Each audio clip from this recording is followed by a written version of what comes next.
Study IQ IAS, आपका selection हमारा mission. नमस्कार दोस्तों स्वागत है आप सभी का आज के हमारे वीडियो सेशन में। दोस्तों कुछ ही दिनों पहले हमने हमारे देश का 80th इंडिपेंडेंस डे सेलिब्रेट किया। जब हमारा देश आज़ाद हुआ तो सबसे इम्पॉर्टेंट चेंज डेवलपमेंट ये आई कि अब हमें अपना कानून लिखने का अधिकार मिला। पहले हमारे लिए ब्रिटिश पार्लियामेंट लॉ बनाती थी, लेकिन आज़ादी के बाद हमारा कोई अधिकार आया कि हम अपने लॉज कानून खुद लिखेंगे, और हमने एक बहुत ही सिग्निफिकेंट पीस ऑफ डॉक्यूमेंट बनाया जिसको हम बोलते हैं कॉन्स्टिट्यूशन। हमारे कॉन्स्टिट्यूशन के अंदर स्पष्ट तौर पर बताया गया है कि इस देश की गवर्नेंस व्यवस्था क्या होगी, और इसके साथ साथ हमारे कॉन्स्टिट्यूशन ने लोगों को बेसिक ह्यूमन राइट्स भी दिए, इंश्योर किए हैं, जिनको हम फंडामेंटल राइट्स के नाम से जानते हैं। उन फंडामेंटल राइट्स में से एक बहुत ही इंपॉर्टेंट अधिकार है article 21, that means right to life and personal liberty. Courts ने भी रिकॉग्नाइज किया है कि सारे फंडामेंटल राइट्स में से आर्टिकल 14, आर्टिकल 21 और आर्टिकल 19 सबसे अहम है, और खासकर आर्टिकल 21 तो बहुत अहम है, और इसको कोर्ट ने बहुत बार एक्सपैंड भी किया है और री इंटरप्रेट भी किया है। देखिए आर्टिकल 21 बात करता है right to life and liberty की, राइट, कि हर व्यक्ति की जीवन और स्वतंत्रता बहुत इंपॉर्टेंट है, और किसी भी व्यक्ति द्वारा किसी दूसरे की लाइफ और पर्सनल लिबर्टी पर अटैक नहीं किया जा सकता, राइट।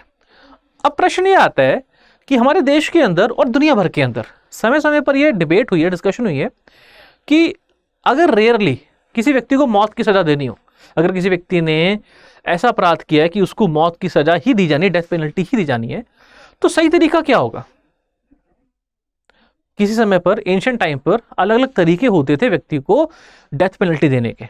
कई बार व्यक्ति को डुबाकर मार दिया जाता था, और कई बार व्यक्ति को चॉप ऑफ कर दिया जाता था, काट दिया जाता था, लेकिन वो सब इनह्यूमन तरीके थे।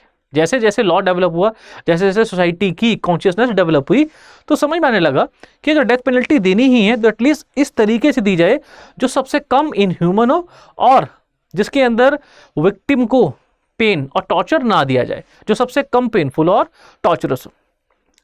अब चूंकि हमारे देश का संविधान जो है बात करता है right to life and liberty की, लेकिन हमारा संविधान ये भी कहता है कि राइट टू लाइफ और लिबर्टी के अंदर right to live with dignity भी है। मतलब हर व्यक्ति को अधिकार है कि वो गरिमापूर्ण जीवन बिताए, और कब तक, till the time of his natural death. तो व्यक्ति के पास डिग्निटी से जीवन जीने का अधिकार भी है तब तक जब तक उसकी नेचुरल मृत्यु नहीं हो जाती। तो right to life with dignity extend till the end of life. और कोर्ट कहती है, इसका मतलब ये है कि अगर कोई किसी व्यक्ति को मौत की सजा भी देनी है, तो जिस प्रोसीजर का प्रयोग किया जाएगा, जिस प्रोसीजर के थ्रू उसको डेथ पेनल्टी दी जाएगी, वो अपने आप के अंदर डिग्निफाइड होना चाहिए। ऐसा नहीं है कि आप अगर किसी व्यक्ति को मौत की सजा दे रहे हो तो आप उसको टॉर्चर करके मार दो, या आप उसको इनह्यूमन तरीके से सजा दो। तो हमारे देश के कानून पूरी तरीके से स्पष्ट है कि राइट टू लाइफ एक्सटेंड, और right to life with dignity extend till the death of a person. अब प्रश्न ये आता है कि अगेन अगर हम उस डिबेट पर आते हैं कि किसी व्यक्ति को मौत की सजा देने का सबसे अच्छा तरीका क्या है, क्योंकि आज के समय में दुनिया के सभी राष्ट्रों में, या फिर यूं कहो कि डेमोक्रेटिक राष्ट्रों के अंदर एक तरीका यूज किया जाता है death by hanging. Death by hanging, और सारे तरीके यूज नहीं किए जाते हैं, डेथ बाय हैंगिंग तो डेफिनेटली यूज किया जाता है। लेकिन अब सुप्रीम कोर्ट में पिटीशन लगी है, और पिटीशनर ने सुप्रीम कोर्ट से दरख्वास्त की है कि डेथ बाय हैंगिंग के प्रोसीजर को समाप्त किया जाए, इसकी जगह कोई और तरीका लाया जाए, क्योंकि डेथ बाय हैंगिंग कहीं ना कहीं विक्टिम को टॉर्चर करता है, और कहीं ना कहीं उसको पेन से गुजरना पड़ता है। अब पिटिशनर्स ने ऐसी पिटीशन क्यों लगाई, क्या कारण थे, और सुप्रीम कोर्ट ने क्या रिस्पॉन्स दिया, अभी हम आने वाली स्लाइड्स में देखते हैं। अब देखिए, ये डेथ बाय हैंगिंग जो है 1861 से भारत के लॉ में आई थी, राइट, और 2023 में जब हमने BNSS बनाया तो हमने इस प्रोसीजर को चेंज नहीं किया, क्योंकि सेक्शन 393 सबसेक्शन 5 BNSS तो साफ तौर पर कहता है that the sentence shall direct that he be hanged by the neck till he is dead. तो सेक्शन तो साफ तौर पर कह रहा है कि अगर किसी को डेथ पेनल्टी देनी है तो उस जजमेंट के अंदर साफ तौर पर लिखा होना चाहिए कि व्यक्ति को जब तक हैंग किया जाएगा तब तक उसकी डेथ नहीं हो जाती। लेकिन प्रश्न आता है कि हैंगिंग ही क्यों तरीका होता है, व्हाट इज द रीजन। देखिए बहुत रिसर्च हुई है हैंगिंग के तरीके के ऊपर। देखिए हैंगिंग का तरीका जो है वो कहा जाता है कि सबसे कम पेनफुल है। क्यों, जब व्यक्ति को एक हाइट से ड्रॉप किया जाता है, उसके गले में फंदा बांधकर, नूज बांधकर उसको एक हाइट से ड्रॉप किया जाता है, तो टारगेट होता है कि उस व्यक्ति का जो वर्टिब्रेट C2 और C3 उसमें फ्रैक्चर आ जाए। अब जैसे ही इस गर्दन के पीछे C2 C3 में फ्रैक्चर आएगा, व्यक्ति अनकॉन्शियस हो जाता है, एकदम से बेहोश हो जाता है। तो उस व्यक्ति को पेन फील नहीं होता, उस व्यक्ति को किसी प्रकार से टॉर्चर और पेन फील नहीं होता। लेकिन उसके अंदर भी एरर हो सकते हैं कि अगर ड्रॉप थोड़ा छोटा है, राइट, कम हाइट से व्यक्ति को ड्रॉप किया गया है, तो इन दैट केस उसको हैंगमैन फ्रैक्चर की जगह नहीं होगा और उस व्यक्ति की डेथ जो है वो स्ट्रैंगुलेशन से होगी, मतलब गला घुटने से होगी। और अगर ड्रॉप थोड़ा लंबा हो जाए तो व्यक्ति डिकैपिटेट हो सकता है। तो ऐसा नहीं है कि हैंगिंग का तरीका परफेक्ट है कि व्यक्ति को पेन फील ही नहीं होता है। बहुत कैलकुलेटेड तरीके से वेट और हाइट नाप कर व्यक्ति को एक हाइट से ड्रॉप किया जाता है ताकि उसके वर्टिब्रल कॉलम में C2 और C3 में फ्रैक्चर आए और व्यक्ति अनकॉन्शियस हो जाए, और फिर इन दैट केस जब उसकी डेथ होगी तो उसको पेन फील नहीं होगी, राइट। लेकिन एक रिसर्च हुई यूके में, यूके की रिसर्च के अंदर तकरीबन 34 लोगों की बॉडी को एनालाइज किया गया जिनको डेथ पेनल्टी दी गई थी, राइट। सबके अंदर एक चीज पाई गई कि सबको हैंगमैन फ्रैक्चर था, मतलब गर्दन के अंदर जो वर्टिब्रल कॉलम के अंदर C2 और C3 वर्टिब्रल कॉलम थे वो तो टूट चुके थे, लेकिन देखा गया कि बहुत सारे लोगों की जो मौत है वो एसिफिक्सेशन के कारण हुई है, राइट। मतलब मौत जो है वो गला घुटने, शॉर्टनेस ऑफ ब्रीथिंग के कारण हुई है। तो पेटिशनर्स ने इस रिपोर्ट के हवाले से बोला कि क्यों ना हम डेथ बाय हैंगिंग की जगह किसी और तरीके से डेथ पेनल्टी देने का प्रोविजन बनाए। अब हुआ ये कि इस पेटिशन के साथ साथ 2003 में लॉ कमीशन ने एक रिपोर्ट फाइल, लॉ कमीशन की एक रिपोर्ट आई थी 187th रिपोर्ट, जो भी यही बात कहती थी। वो कहते थे कि हम हो सकता है कि डेथ पेनल्टी के लिए हैंगिंग की जगह कोई लीथल इंजेक्शन ड्रग दे दे, कोई लीथल इंजेक्शन या ड्रग दे दे जिससे व्यक्ति की जो मौत है वो और कम पेनफुल तरीके से हो सके, राइट। लीजिए, तो 2-3 तरीके हैं, हैंगिंग, लीथल इंजेक्शन या फिर शूटिंग, राइट। अभी जो हैंगिंग का तरीका है उसको सुप्रीम कोर्ट ने आज से पहले 1983 में Deena versus Union of India case के अंदर अपहोल्ड किया था। कोर्ट ने कहा था कि नहीं, डेथ बाय हैंगिंग जो है वो सबसे कम टॉर्चरस और सबसे कम पेनफुल तरीका है, इसको हम अप्रूव करते हैं, राइट। लेकिन लॉ कमीशन ने अपनी रिपोर्ट में कहा था कि हैंगिंग की बजाय हम लीथल इंजेक्शन दे सकते हैं, ठीक है।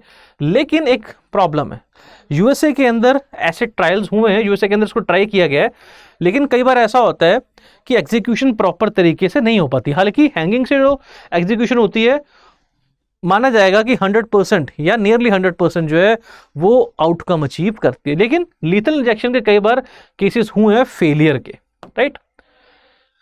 अब देखिए, अब जब ये पेटिशन फाइल हुई सुप्रीम कोर्ट ने सरकार से जवाब मांगा, क्योंकि लॉ तो सरकार ही लेकर आएगी।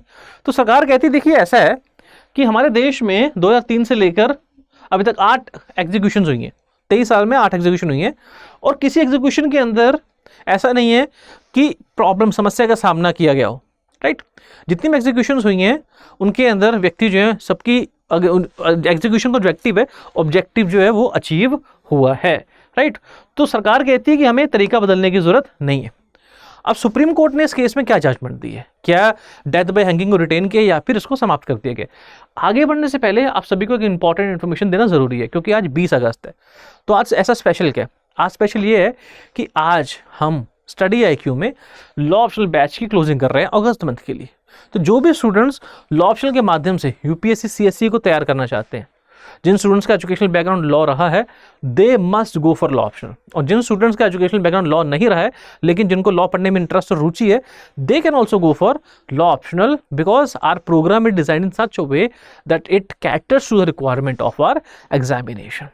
लेकिन उसके लिए आपको हमारी वेबसाइट पर जाकर VGLive कोड का प्रयोग करना होगा और आपको ये प्रोग्राम तकरीबन इस प्राइस पर मिल जाएगा। लेकिन अगेन 20 तारीख को एडमिशन्स क्लोज हो रहे हैं, मेक श्योर कि आप उससे पहले ही अपने आप को लॉ ऑप्शनल बैच में एनरोल कर लें। हमारे बैच में आपको सभी फीचर्स मिलेंगे। हमारे बैच के अंदर प्रोग्राम को डिफाइन ही या डिज़ाइन ही किया गया है एग्जाम की रिक्वायरमेंट के अनुसार। इसके साथ साथ डेली बेसिस पर आंसर राइटिंग होती है, बच्चों को आंसर राइटिंग सिखाई जाती है, PYQs का एनालिसिस होता है। इसके साथ साथ हमारे बैच में हम आपको डेली बेसिस पर PDF कंटेंट और क्लास नोट्स देते हैं।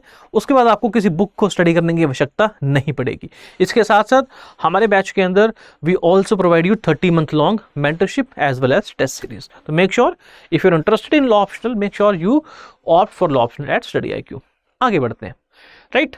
अब हुआ ये कि सुप्रीम कोर्ट ने कहा देखिए ऐसा है, यह प्रश्न कि डेथ बाय हैंगिंग को चेंज कर या फिर डेथ बाय हैंगिंग के तरीके को चेंज कर कोई और मेथड लेकर आओ, ये प्रश्न जो है वो ऑलरेडी हमारे सामने आ चुके हैं। 1983 में केस आया था दीना वर्सेस यूनियन ऑफ इंडिया।